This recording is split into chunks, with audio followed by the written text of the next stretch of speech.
a buddy who's one of the biggest motherfuckers I know. Have a good time. He wants to come up here and say hi to you. So come here, Mr. Six.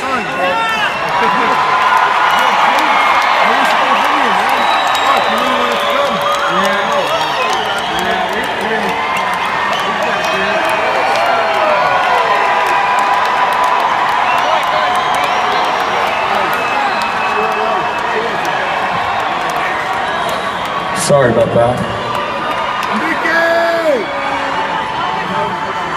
Well, first thing is I think I need to just hear you a little bit louder than that to start out right now. Set the lights up. Let me get up here. There we fucking go. Hello.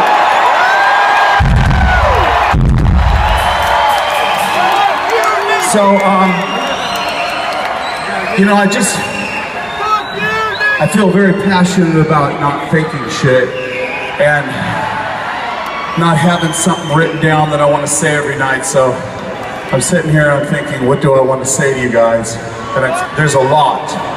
And the first thing I want to just focus on is how fucking grateful I personally am to be up here with Mick Mars and Tommy Lee and Vince Neil. But more importantly, we're just grateful to be alive.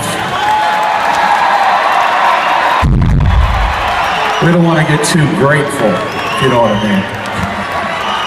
So, why don't we do something? Let's all sit down together and let's just have a little talk. You guys can do it. I can sit down with you. Sit down for 1 second. Just turn the lights up a little more. I can make sure everybody's sitting down. There we go. Okay, so this is what I want to tell you, and I think this is really, really important, is the fact that we're standing here right now, and this fact that you're sitting there right now, and that you guys got in your car and came here, and all the music that happened, and everything is happening at this exact moment happened because the story that I want to tell you. In 1980, I was in Los Angeles, I was in Hollywood, and I was in a band, and we were struggling, and it just wasn't really happening. And I knew there has to be 3 other heathens in this city. But the problem was in Los Angeles at the time, there were, all the bands had little haircuts and skinny ties, and they were called New Wave, and it was the Knack and the Plimsolls, and God bless their pansy little asses, but it really made me fucking sick.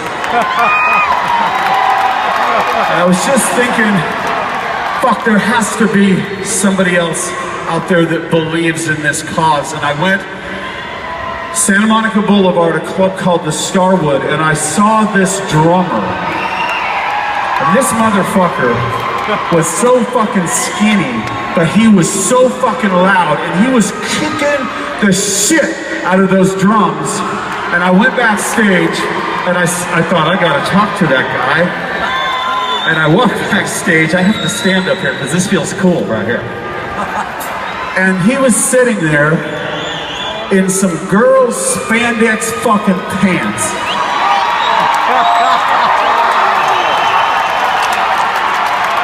And not only could he play drums, he looked cool as fuck, and he had 2 beers and 2 girls. So,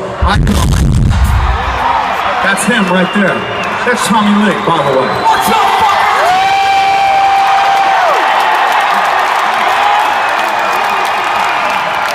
Okay, sit down. Story time's not over. Okay, so then me and Tommy get together, and I'm living at this girl's house, and I don't remember her name, and that became a theme for Motley Crue right there. And we were playing Livewire and Merry-Go-Round and Take Me to the Top, and we fucking loved these songs, and we loved what we believed in, but we couldn't find a guitar player. And then we looked in a Recycler magazine, and I swear to God, it popped out of the magazine and said, "Loud, rude, aggressive motherfucker, call me only if you're serious. My name is Mick Mars."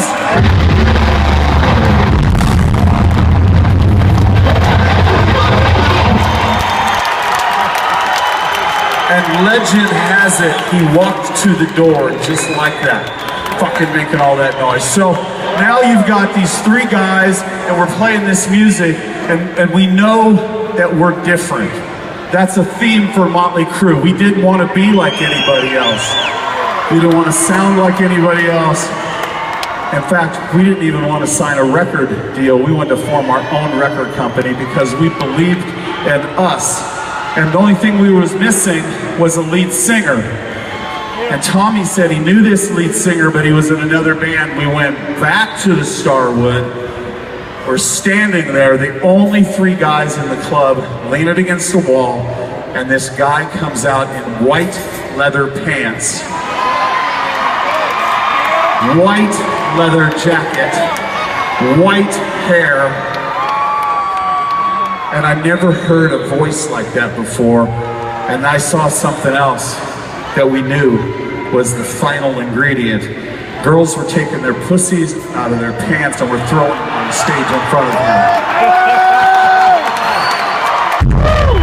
So, we went to a rehearsal room in Burbank, California, and this is why we're standing here right now. I handed the lyrics to Vince, to Livewire, and Mick ripped into that goddamn riff. Tommy started crushing the drums. I picked up the bass, and at that moment, motherfuckers, January 17th, 1981, this fucking machine, this monster was born! And from the cradle to the fucking grave, Motley Crue is gonna live on. We love you. We are never going away. We are gonna haunt you till you fucking die.